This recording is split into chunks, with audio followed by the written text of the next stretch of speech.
এখনই টানা কাটলে জমিটা একেবারে পানির নিচে চলে যাবে। তোকে যে বললাম লোক জোগাড় করে ধান কাটিয়ে ফেলতে, সেগুলো করছিস না কেন শুনি? আমার এই জমি নষ্ট হয়ে গেলে ক্ষতিপূরণ কি তুই দিবি হতচারা? হুজুর, এই গায়ে কোনো লোক আর দিন মজুর খাটতে আসবে না বলে দিয়েছে। কেন, ওদের আবার কি হলো? গতবার যে দুজনকে ঠকিয়ে জমি ধান কাটি আর পয়সা দেননি, তাই ওরা সবাই বারণ করে দিয়েছে এবারে আসতে। বেড়াদার সাহস দিন দিন বাড়িয়েই চলেছে। ওরা কি ভুলে গেছে নাকি এই গায়ের বেশিরভাগ জমি আমার? জমিদারের সাথে 6-9 করলে বা 9-6 করলেও ওদের কাজ ঘুচিয়ে দেব বলে দিস বেড়াদের। কিন্তু হুজুর, এখন তো জমির ফসল কাটতে হবে। ওদের শিক্ষা দিতে গেলে দেখা যাবে সব জমি বর্ষায় নষ্ট হয়ে চলে গেছে। তার চেয়ে বরং পাশের গা থেকে কয়েকজন লোক আনলে হতো না? কথাটা মন্দ বলিস নি, কালকের ভিতরেই লোক নিয়ে আয়। ঠিক আছে হুজুর, যথাজ্ঞা।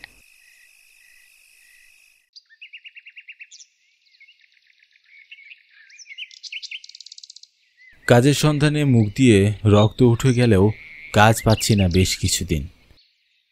পরিবার নিয়ে বুঝি এবার পথে নামতে হবে। কি যে করি! এদিকে আমার সাথে সাথে আমার 4 বন্ধুরও একই দশা।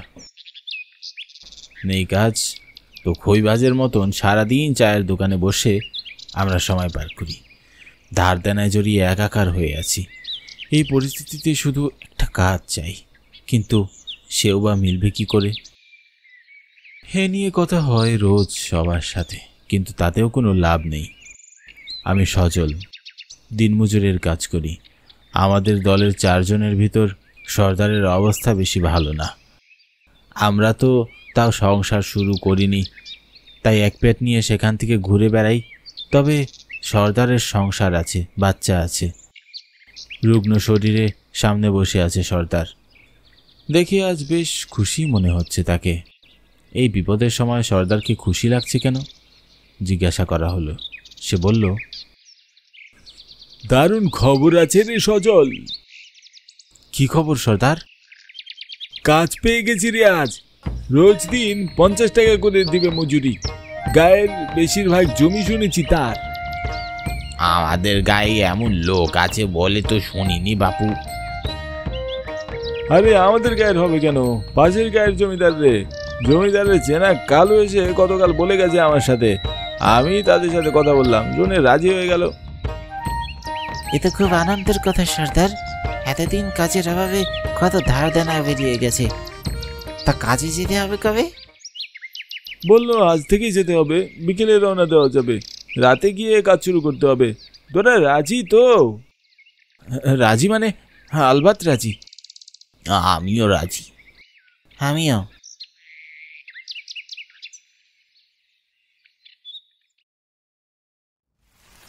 বাইরে বেশ দমে বৃষ্টি শুরু হয়েছে। জমিদারের চেলা কানু আমাদের এই কুড়ে ঘরটায় রেখে গেছে আর বলেছে রাত্রিরে বৃষ্টির ভিতরেই সব ধান কেটে সরিয়ে ফেলতে। ঘরে জ্বলছে একটা কুপিপাতি। দমকা হাওয়ায় তখন থেকে নিভু নিভু করছে। ঘরে আমরা 4 জন অধীর আগ্রহে বসে আছি। বাইরে বৃষ্টির সাথে সাথে একদল দমকা হাওয়া যেন আমাদের ঘরের চালটাই তুলে নিয়ে যাবে। খানিকক্ষণ বাদে বৃষ্টি কিছুটা কমলে দেখা গেল কানুকে। সে ছাতা মাথায় দিয়ে এদিকেই আসছে। এসে বলল,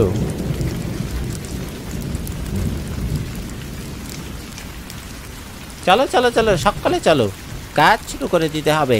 আর মনে আছে তো, সময় মতন সব কাজ শেষ করার কথা, না হলে কিন্তু বেশ ক্ষতি হয়ে যাবে। আপনি চিন্তা করবেন না, আমরা সময় মতন সব কাজ শেষ করে দেবো। এতরা সবাই চল, জিনিসপত্র নিয়ে চল, চল শিগগিরি। কাল থেকে কাজ শুরু করা যেত না? আজ এই বৃষ্টির রাতে? না না, একদমই না। এই গায়ের জমিদার বেশ রাগী মানুষ। বলেছি যখন একেবারে রাত থেকে শুরু করতে, তখন আজ রাত থেকেই শুরু করতে হবে। শিগগিরই চলো সবাই তোমরা। চলো সকলে।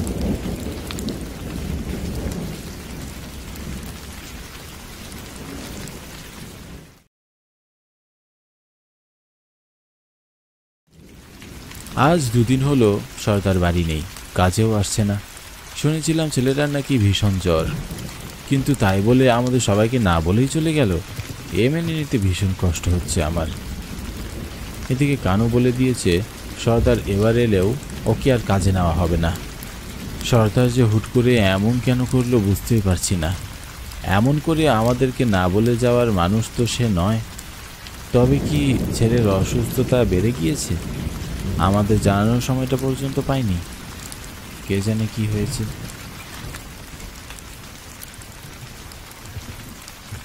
সব এখন ভালোই ভালোই মিটে গেলে হয়। আজ প্রকৃতি যেন একটু বেশি অশান্ত। বাইরে বেশ কিছু গাছ দমকা হাওয়াকে বাধা দিয়ে রেখেছে। তবে এই বুঝি গাছপালাগুলো শিকড় ছেড়ে উপড়ে যাবে। এমন সময় কানু এলো হাতে একটা হারিকেন নিয়ে। বাইরে তখনও অফুরন্ত বৃষ্টি আর বজ্রপাতের খেলা।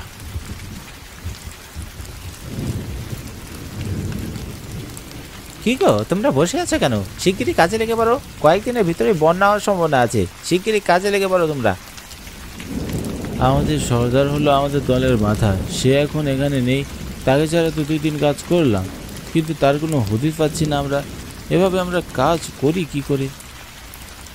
বেশি সর্দার সর্দার করো না তো, এখনই কাজে লেগে পড়ো, না হলে কিন্তু তোমাদের মাইনে কাটা যাবে।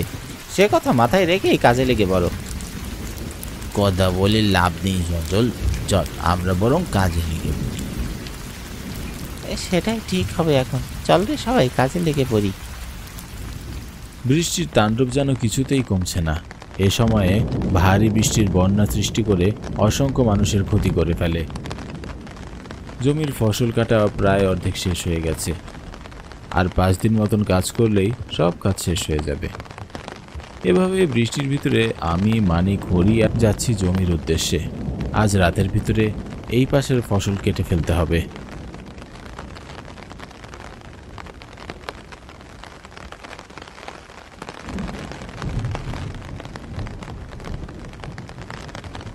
তড়িঘড়ি করে জমির কাছে গিয়ে দেখলাম সেখানে কেউ একজন মাটি কোপাচ্ছে। দূর থেকে ঠাউর করতে পারলাম নাকি। এভাবে মাটি কোপানোর কারণে কানও বেশ রেগে গেল আর চিৎকার করতে করতে সেই লোকের কাছে গেল। এই কে রে তুই? মাঝরাত্রে বিশু মণ্ডলের জমি কোপাচ্ছিস?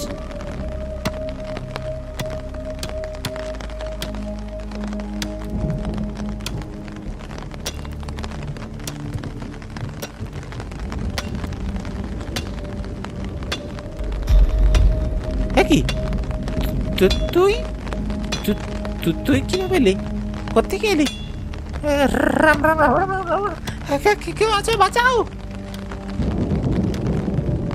কিছুটা কাছে যেতেই তার মুখটা স্পষ্ট হলো। এই যে আমাদের সর্দার। আশ্চর্য বিষয় হলো, এই মাঝরাত্রে এসে আমাদের কিছু না জানিয়ে এখানে বসে মাটি কোপাচ্ছে কেন? আর তার চেয়েও আশ্চর্যের বিষয় হলো, কানু সর্দারকে দেখে কোন ভয় পাচ্ছে কেন? কিন্তু এর পরে যা দেখলাম তা দেখার পর আমাদের পায়ের নিচের মাটি সরে গেল। এই শীতল দমকা হাওয়াতেও আমাদের কাজ হলো না। দরদর করে ঘাম ঝরতে লাগলো। ওখানে যে সর্দারের লাশ চাপা দেওয়া আছে,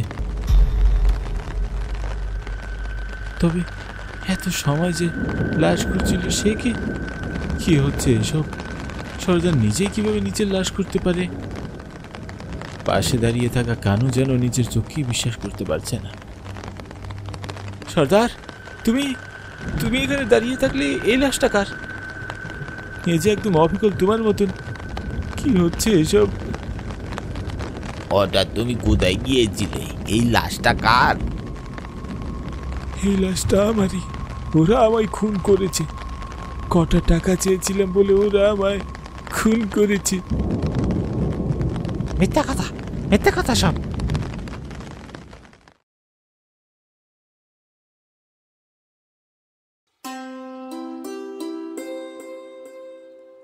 কিরে, কাজ ফেলে তুই এখানে এলি কেন? জমিদার মশাই, আমার খুব দরকার আপনার সাথে। কেন রে? আমার সাথে তোর কি দরকার? আজ সকালে আমার গা থেকে লোক এসেছিল। বাড়িতে আমার ছোট ছেলেটা খুব অসুখ, না না না না, ও সব ছুটি আমি দিতে পারবো না। আমার জমির ফসল কে কাটবে শুনি? না মালিক, আমি ছুটি চাইছি না। তবে তবে এখানে এসেছিস কেন? বলছিলাম যে সর্দার, মানে যদি কিছু টাকা পাওয়া যেত অগ্রিম, তাহলে পাঠিয়ে দিতাম ছেলের চিকিৎসা করতে। ছেলেটার চিকিৎসা না করলে যে আমার ছেলেটা প্রাণ হারাবে। জমিদার বাবু, যদি আপনি কিছু টাকা আমাকে অগ্রিম দিতেন। কি বিশু মন্ডলের কাছে এসেছি অগ্রিম টাকা চাইতে? হ্যাঁ, বলি তোকে আমি অগ্রিম টাকা দিব আর তুই সেটা নিয়ে পালিয়ে যাবি? হ্যাঁ, তাই তো? না জমিদার মশাই, আমি পালাবো কেন? আমি আপনাকে কথা দিচ্ছি, আমি সব কাজ শেষ করে যাব। আমাকে কটা টাকা অগ্রিম দিন মালিক, না হলে যে আমার ছেলেটাকে আমি বাঁচাতে পারবো না। যা তো এখান থেকে, ফ্যাস ফ্যাস করিস না। ছোট লোক জাত কোথাকার, একেবারে আমার বাড়িতে চলে এসেছিস। এ কে আছিস? এ বেটাকে তারা এখান থেকে। একটু গঙ্গা জল দিয়ে ধুয়ে দে জায়গাটা, কে জানে কোন জাত। কি, আমি আমার হকের টাকা চাইতে এসেছি বলে আপনি আমার এভাবে অপমান করলেন? বেশ, ঠিক আছে, করবো না আপনার জমির কাজ। আমরা আজই এখান থেকে চলে যাব। এরপর আপনার জমির ক্ষয়ক্ষতি কতটা হয় সেটা আপনি বুঝতে পারবেন। প্রয়োজন নেই আপনার টাকা। কি, আমাদের গায়ের জমিদারের সাথে এত বড় কথা? ওস্তাদ, ওকে ছাড়বেন না। বেটা ছোট লোক জাত বেশি বার বেড়েছে। কি করবেন আপনারা আমাকে? কি করব, দেখ এবার কি করি।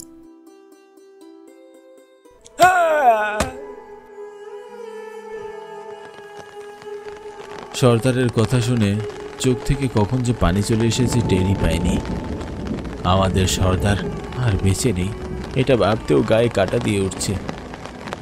নির্মমভাবে মেরেছে আমাদের সর্দারকে। চোখের পলকে সর্দার রূপ পরিবর্তন করে নিল। নিজের চোখকেও যেন বিশ্বাস করতে পারছি না। সব কিছু এক ভয়ানক দানবীয় দুঃস্বপ্ন মনে হচ্ছে। এরপর তোরা দুজন মিলে পরিকল্পনা করে আমাকে এই জমিতে এনে মাটির নিচে পুঁতে ফেললি। সব কিছু মিথ্যা হলে আমার লাশ এখানে এলো কি করে? তোরা বাঁচবি না, আমি তোদের বাঁচতে দেব না। ছেড়ে দা, আমার ভুল হয়ে গেছে। সব দোষ ওই বিশু জমিদারের। আমায় ছেড়ে দাও। আমি দেখলাম আমার চোখের সামনে সর্দার তার দুই হাতে কানুর গলা চেপে ধরল। কালো চিৎকার করে উঠল, বাঁচাও বাঁচাও! কিন্তু আমরা কেউ এগিয়ে গেলাম না সেদিকে। চোখের সামনে কানু ধীরে ধীরে মৃত্যুর কবলে ঝরে পড়ল।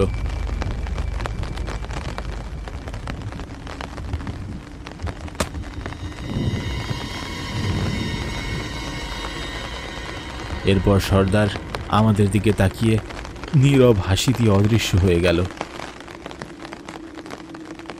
আমরা এরপর সর্দারের পরিবারের ভরণ পোষণের দায়িত্ব নিলাম। কিছুদিন পরে জমিদার বিশু মণ্ডল তার বাড়ির উঠোনে রক্তবমি করে মারা গেছে শুনেছিলাম। তার মানে সর্দার তার লক্ষ্য অর্জন করতে পেরেছে।